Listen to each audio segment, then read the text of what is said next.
Good afternoon, everyone. I'm Tim Richards, Technical Services Manager of the Managing General Agents Association. And on behalf of the MGAA, I'd like to welcome you to our briefing this afternoon.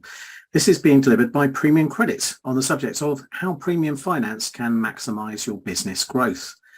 Before I introduce our presenters, I'd just like to run through a few housekeeping points. Please ensure your microphone and camera are turned off. If you'd like to ask a question, feel free to use the chat button at the bottom of your screen. Time allowing, these will be asked and answered at the end of the event. If we run out of time, questions will be answered post-event. This presentation is accredited for CPD points irrelevant to your ongoing professional development programme. This briefing is being recorded, and a link to the recording will be issued post-event, together with the slides and our feedback survey. Please take the time to complete our survey, which will take no longer than 2 minutes. This allows us to deliver the best possible future events to our membership. So today's briefing is on the subject of how premium finance can maximise your business growth from Premium Credit. So let me introduce you to our presenters: Mark Coffey, Personal Lines and E-Trade Director; Christy Chisholm, Deputy Director of Commercial Lines; and Max Eldred, Partner, Learning and Development Lead. Mark has extensive experience in the insurance industry, having started his career with Zurich Insurance in underwriting. Since then, he has held a variety of senior distribution and development focused roles, largely in the personal lines market. Mark went on to join RSA in 2011, where he was Director of Personal Lines, and when RSA bought Oak Underwriting, he became Managing Director, carrying out a dual role. Mark joined Atlanta, retail arm of Ardonna, in 2018 as Trading Director for Home, Car and Commercial Vehicle before joining Premium Credit in October 2022. Christy joined Premium Credit in January 2020 as Sales Support Director. Her previous role was at RSA, where she drove service design and continuous improvement initiatives across commercial and global teams, focusing on revenue generation. Prior to RSA, Christy led a number of sales and commercial teams for Barclays Bank. Max's passion for learning and development led him to Premium Credit in 2017, where he is responsible for delivering training for all their partners in the South East regions, including London. His skill sets are perfectly placed for their partner learning and development team, as he has a passion for being an effective communicator and building lasting relationships. As a partner L&D lead, PCL's strategy is always at the forefront of every aspect of his role and ensuring PCL's partners receive the best experience possible. So without further ado, enjoy the briefing, everyone, and over to you, Mark. Thank you very much, Tim, and thank you for that kind introduction, and thank you to everybody that's dialed in. This opportunity came up probably about 3 months ago now. Christy and I had a meeting with Mike Keating, and we were looking at ways in which we could work with the MGAA more strategically. We do continue to have a relationship, but we wanted to make the relationship more meaningful and more strategic. So we had the conversation, and with the help of Tim and Julia, we're here today. So thanks for that, guys. So the learning objectives is, so who are Premium Credit and what is it that we do? We will then sort of talk about how to effectively promote the key benefits of premium finance, how to sort of promote that to your customers. There's a piece around explaining sort of customer and consumer behaviour within the use of credit, and there's some really interesting facts and statistics that Christy will take you through later on in the slide. And then we just want to touch on the consumer duty and what Premium Credit are up to with consumer duty, and how we've actually been sort of helping some of our partners. So those are the key things that we want to talk about today in terms of the learning objectives. So that's just a little bit about the team, which Tim's kindly already done. So who are Premium Credit? Well, Premium Credit, we are a premium lender, a consumer lender that in essence we fund insurance premiums for consumers that wish to pay on instalments. It's as simple as that. We've currently got over 2 million customers, and we are processing 27 million direct debits a year. So it's not a small number. The amount of premiums that we lend on is sort of 4.5 billion in terms of net advances, and that is, I would think by the end of the year, that is likely to be up towards the sort of the 5 billion mark, with some of the deals that we've got to come in the second half of the year. So that's going to continue to grow even beyond the 4.5. We've been around for 32 years now, so I think that we've got a pretty good idea of what we're doing, and we are known as the sort of market experts. So yeah, we've got a wealth of experience right across the business, whether that's on the finance side or the insurance side as well. We are authorised and regulated by the FCA as a credit lender. And we class ourselves as the market leader. I think with numbers, we believe that we are the biggest premium finance provider in the UK. Numbers change regularly, so we don't want to put any numbers up there, but we do believe that we are the market leader. And just to sort of finish off on that slide, the people that are on this call today presenting, you know, we're talking about sort of insurance premium finance, but we have got an arm of the business as well that provides specialist lending. So we will lend on things like tax or golf club memberships, football season tickets. So we have got another part of the business which is much smaller than the premium finance side, but I just thought it was worth sort of sharing that with you. So at that point, I will hand over to Christy, who'll take you through the next part of the slides. Thanks, Mark, and afternoon, everyone. It's lovely to be here this afternoon and to get the opportunity to come and speak to you all, especially during a lunch hour. Mark spoke to you a little bit about who we are and our numbers of, you know, how big we are and how much we lend. I'd like to talk to you a little bit about who are our partners. We partner with over 1,500 insurance intermediaries, and the word partner to me really resonates. I've worked in places before where companies would be seen as third-party authorities or service providers alone, and there wasn't that partnership. Something that struck me from the second that I started at Premium Credit is that those 1,500 insurance intermediaries are our partners. They are brokers, they are insurers, and they are affinity partners. So people that in the affinity space don't necessarily sell insurance as their main product, but they have it as an offering across commercial and personal lines. So we have a range of expertise, and the partners that we have on our books are some big names that you'll all recognise. So on the left-hand side is the stats and the detail, and on the right-hand side are some of the names that will really stand out to you and you'll recognise from the industry. We have affiliations ourselves and associations with people like yourselves at the MGAA, also with the ABI, the CII, and really importantly to us, BEBA. So we are the only premium finance provider that's been accredited by BEBA and worked with them for over 20 years. Now, that isn't just luck, that's reputation for us, that's hard work, and that's credibility that we continue to strive for daily when we're having our partner relationships and our external relationships with some of the trade bodies. We offer a real consultative lens to what we do. It's not just you tell us query management and we will come back to answer the questions. We're really interested in understanding your business. What's your business plan? What's your growth strategy? How can we help you drive that revenue? That's something that I specialise in. That's something that Mark specialises in. And our teams are equipped to do exactly the same. We like to think we're different in that sense, rather than, as I said, just processing the business that comes in through you and obviously paying a commission on that.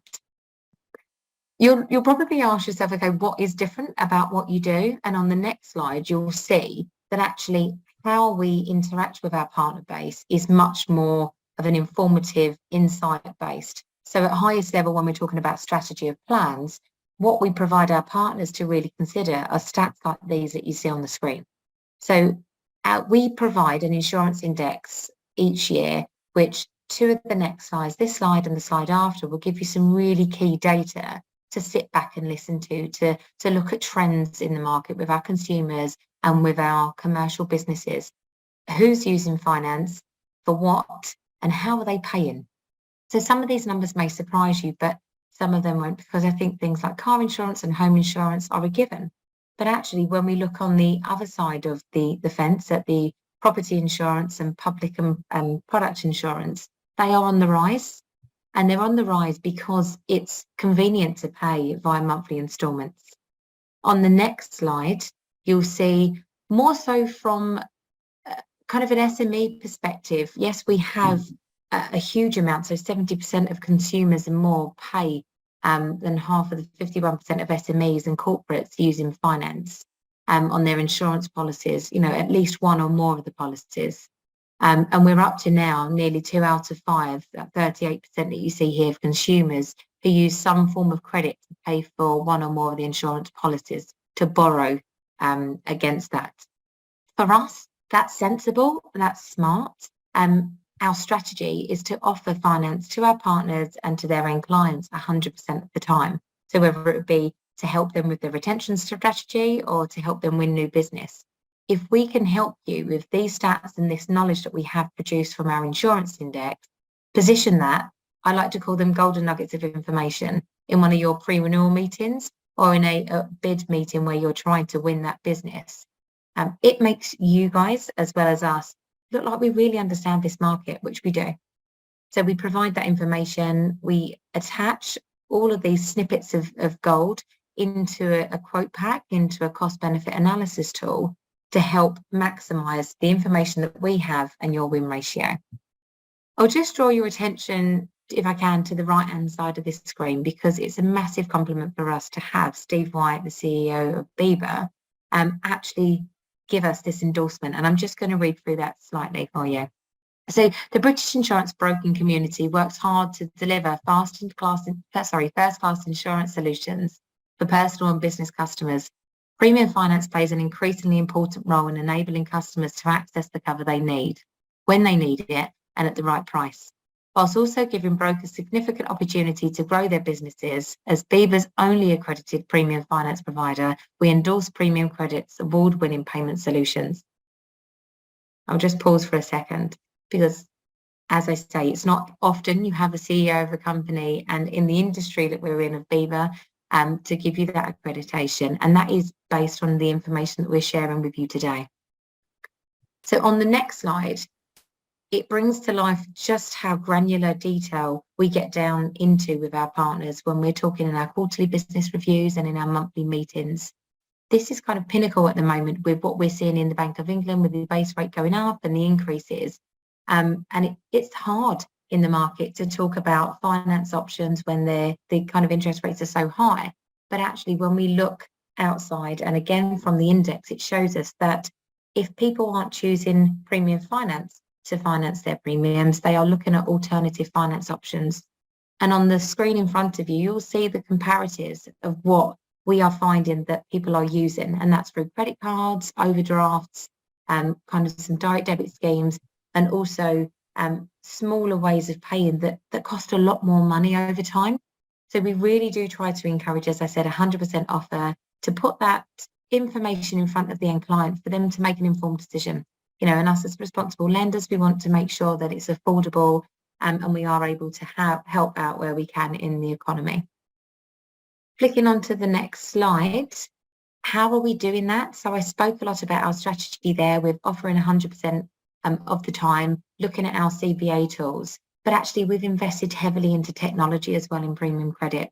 We've looked at how do we streamline processes, how do we make the customer journey slick and easy to do business with, how can we make it more visible in the process? And just here in the wheel, you'll see, we've invested in a platform in the commercial world called our loan origination module.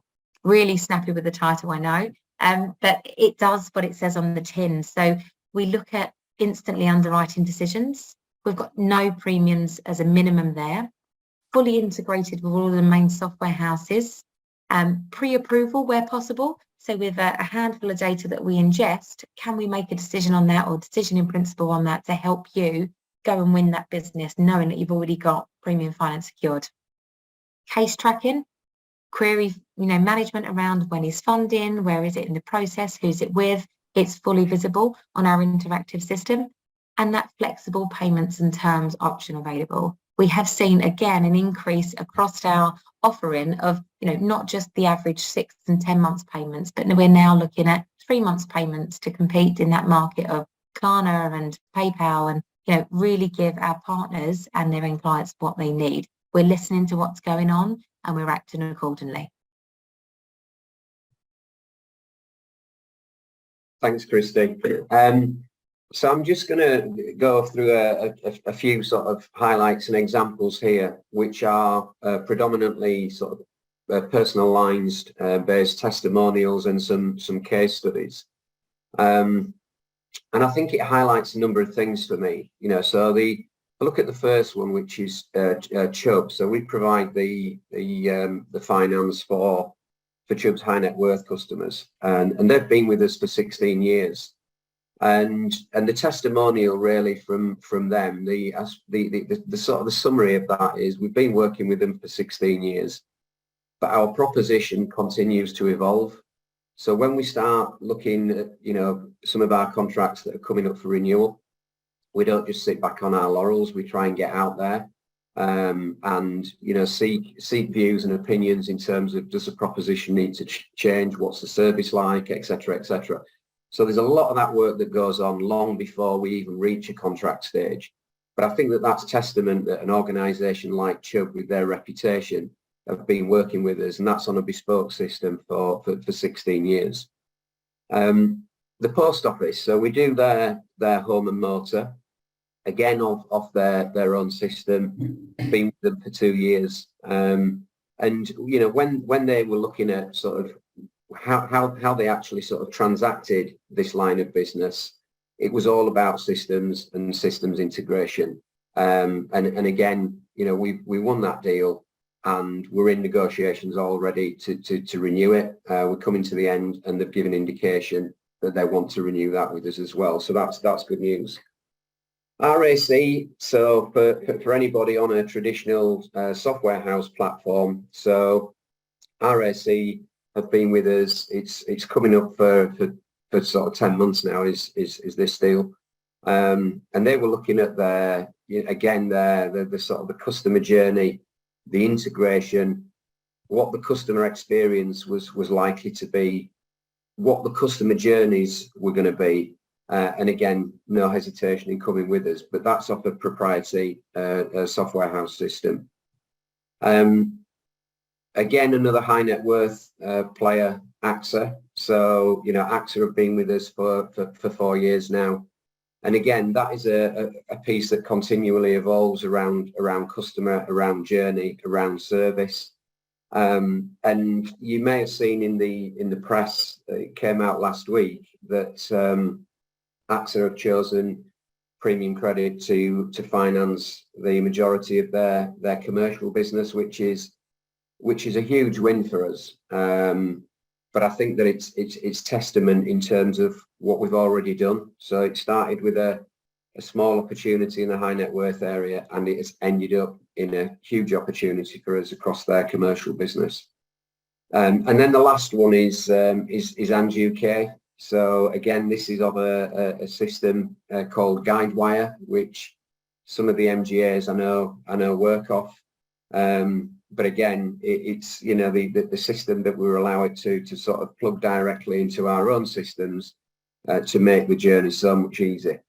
And I think for me, when I joined Premium Credit last year, the one thing that I was keen to understand a bit more about was the way that we integrate with software houses, because having worked at an insurer for as long as I have, and indeed at a broker, I know what limitations that you sometimes have with software houses, or if it's a bespoke system. And I think the one thing for me that really stands out is sort of how we integrate with partners.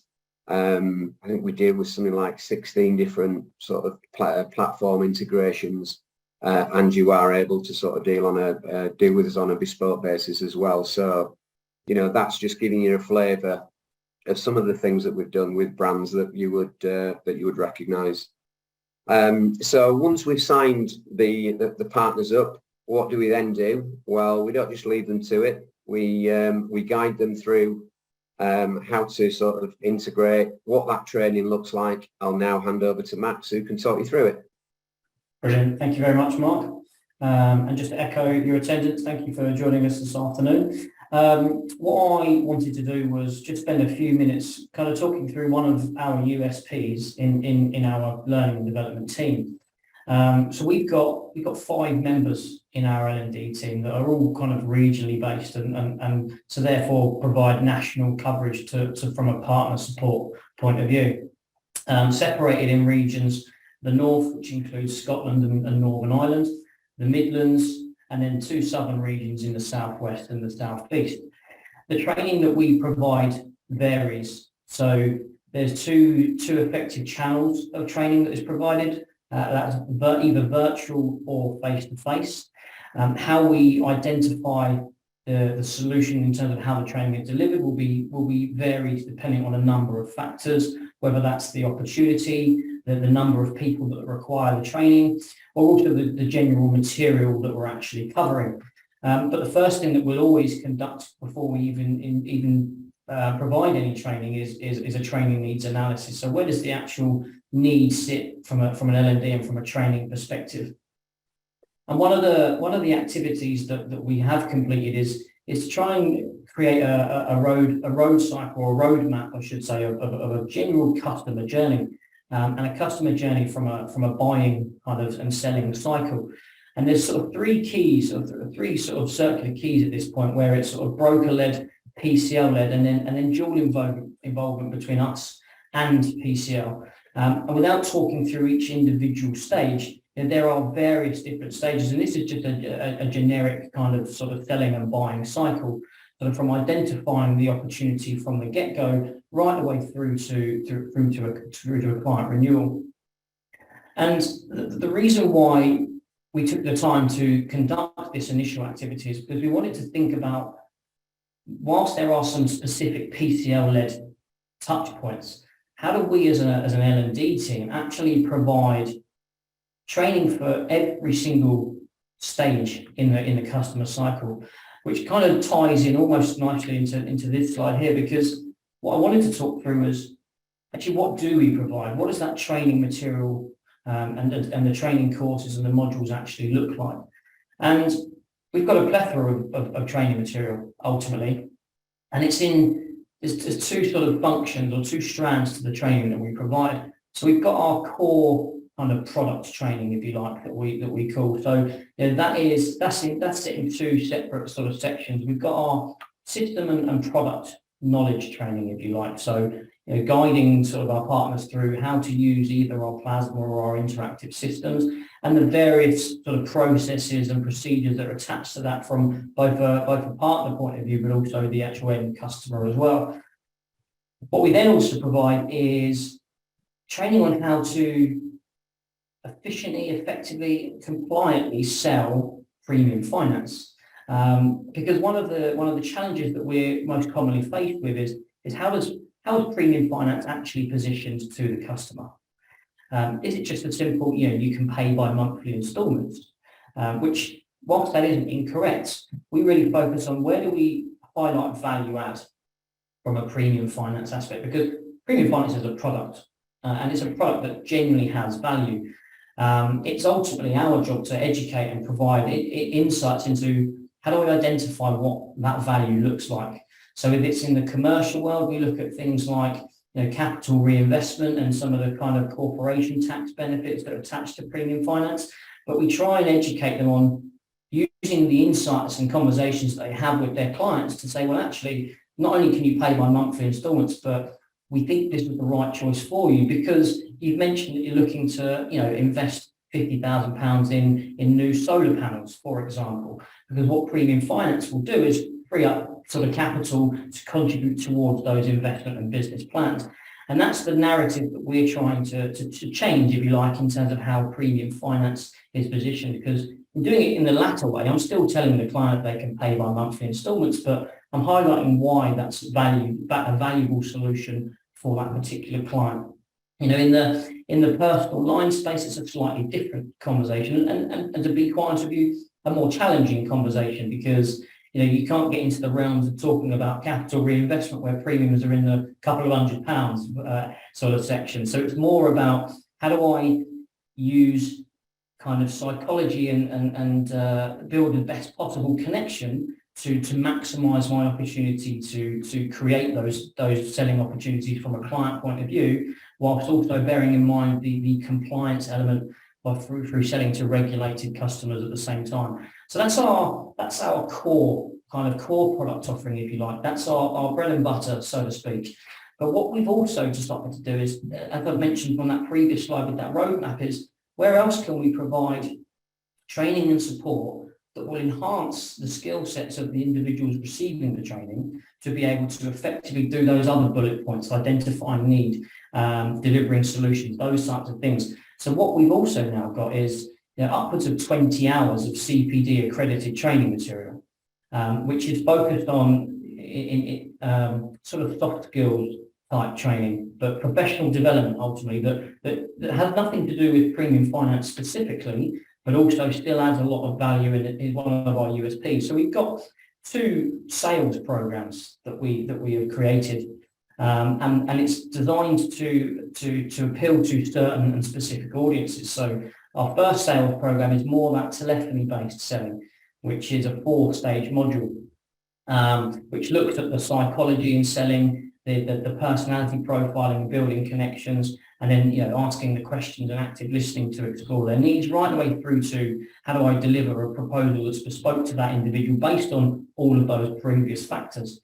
We've then got our advanced sales program, which looks more around that commercial corporate type selling, where they're having, you know, client meetings and regular client meetings, and they're prospecting and all of those various different points. So we've really tried to enhance the training and the learning development that we provide our partners, not just for our core product training, which absolutely adds value, but also the extra USPs and the more kind of niche providing around that CPD accredited training that's going to add us value, but also add our partners value by giving them improving their skill sets, but also contributing to their annual CPD requirements at the same time.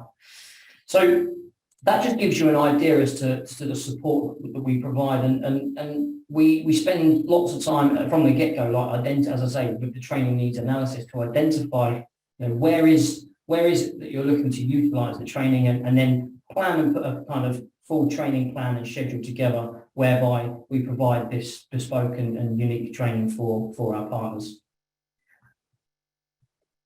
Thanks, Max. No problem. So just on the sort of homeward straight now. So this is the last slide, just to sort of conclude. And this is so how do we help you win? And Christy mentioned earlier on about the consultative approach to account managers or to account management. And for me, you know, the one thing that I would say about Premium Credit is we are not order takers. You know, we are a business that wants to be sort of consultative, to provide that sort of consultation approach. And in doing that, we will give you, you know, access to wider people within the organisation that has got the, the expertise. So, you know, within personal lines, for example, you know, if somebody wants to talk about integration and systems, we've got a team of guys in the digital function that will help you. If it's something on commercial with the CBA tool that Christy talks about, we've got that.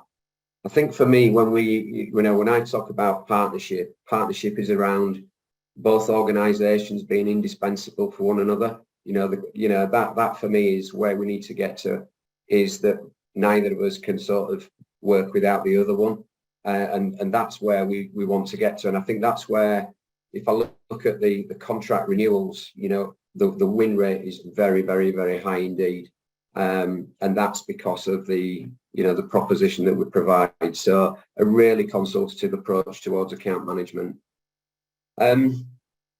The consumer duty, I thought it it'd be amiss of us not to mention consumer duty, which comes into play on the 31st of July. And I just wanted to spend just a few minutes giving you a bit of insight in terms of what we've done and some of the things that we've sort of seen in the market. So, you know, when the consultation paper came through, this was around offering sort of fair value, putting customers at the heart of everything that you did, making sure that the product was viable and suitable, amongst a plethora of other things as well.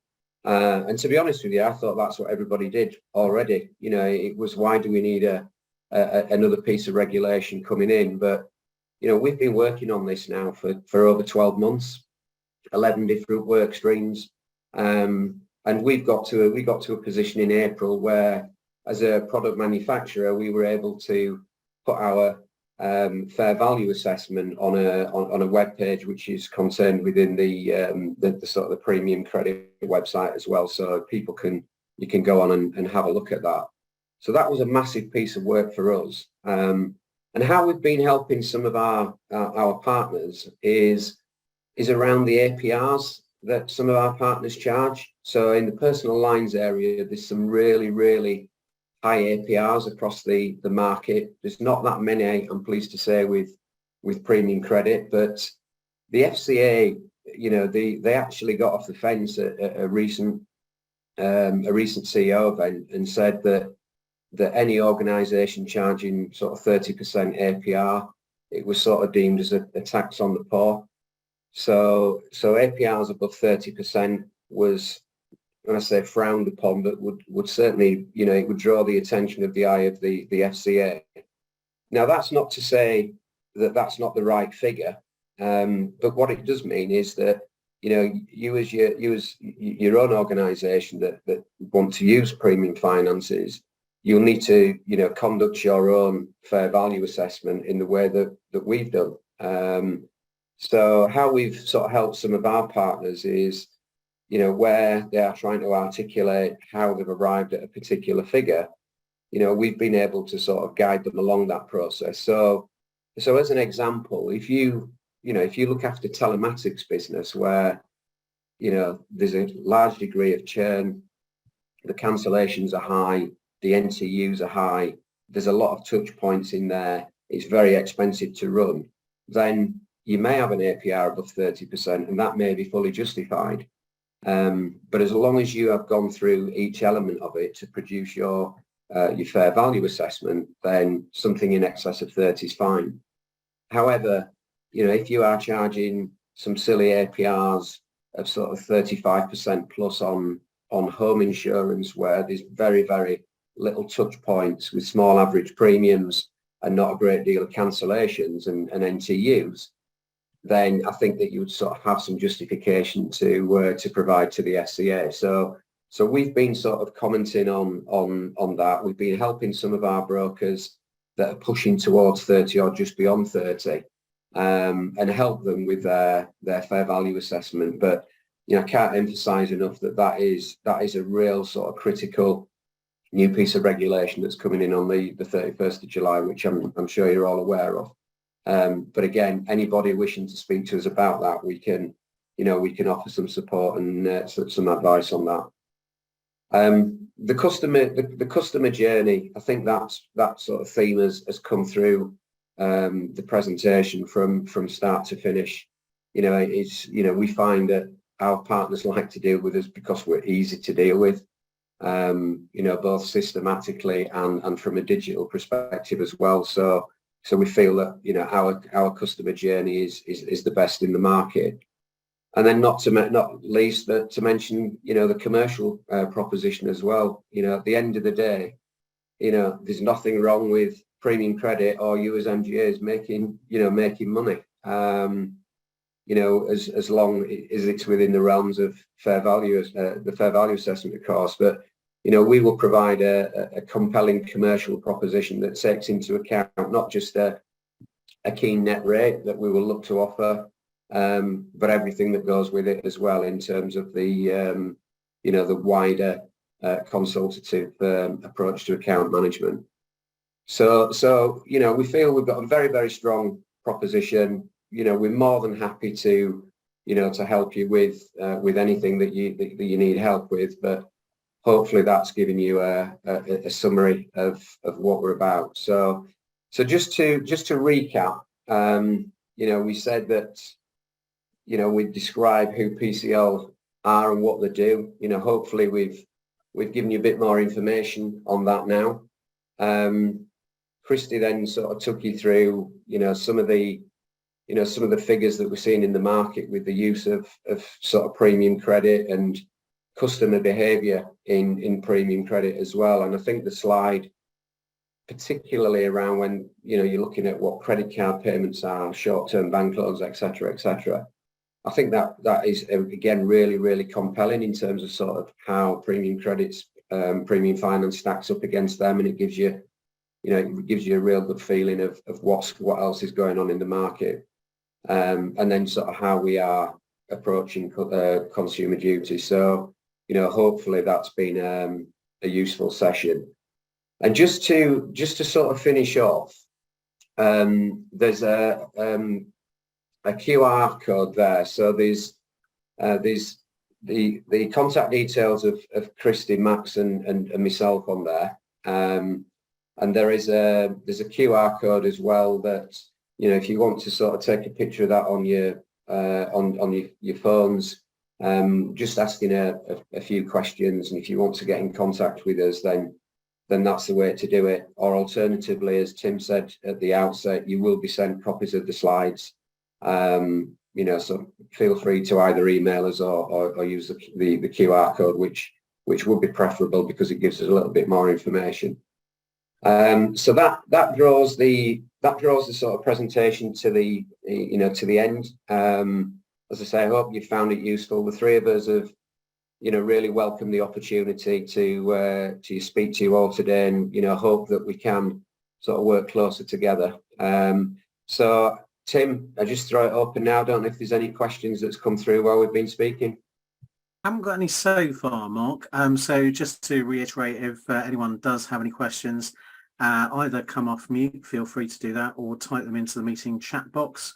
I'll leave it about a minute for people to do that. Oh, I have got a question that's just come in, actually. So keep them coming if anyone's got any other questions. But this one is, how do you do the credit checks to provide finance for the insurance premiums? So from a personal lines point of view, our acceptance rate is sort of 98%. So we've got Equifax and Experian that sit behind it when the quotes are generated, and we would it does leave a credit a footprint on your credit report, but we accept within personal lines, as I say, 98%. The conversion actually goes up beyond that, because for those that sort of fall out of when we do the credit referencing and credit checking, it may be, for example, if somebody lives at 203 Western Way and you've got an address that says flat A 203 Western Way, that would sometimes kick it out. It would go to review, and then we would sort of be able to match that with the data providers that we use. So that's how we use it. We probably get up to a conversion rate of 99 on personal lines. So that's how we would do it there. Clearly, it's obviously different in commercial. Yeah, in the commercial world, we have our underwriting team, in which first and foremost we identify the risk and who sits behind that risk. So we'll need to do our own credit checks on if there's any individuals, or just from a company perspective, where we would go through the underwriting and then the assessment of affordability. Like Mark said, really high success rates, and there's only a few that we kind of, I say, spit back out where they look like risks that we probably wouldn't want to take. And as a partner, you should reassess as well whether you're happy with the risk that's been put in front of you. And we really do try to accept as much as we possibly can in the commercial world within reason. And we go back to our partners, and via the LOM platform, we will do this automatically and then have the document upload. But we ask for some additional information. So if we're not comfortable initially, we look to get comfortable as best we can and as creative as we can, talking through management accounts, balance sheets, looking at statements, looking at all charts, just to try to really look between the lines when we've got black and white answers sometimes on things like Equifax, but there's a story behind it. You know, our underwriters are great for listening and seeing how much we can possibly do to help you guys achieve, you know, like I said, winning that client or retaining the client.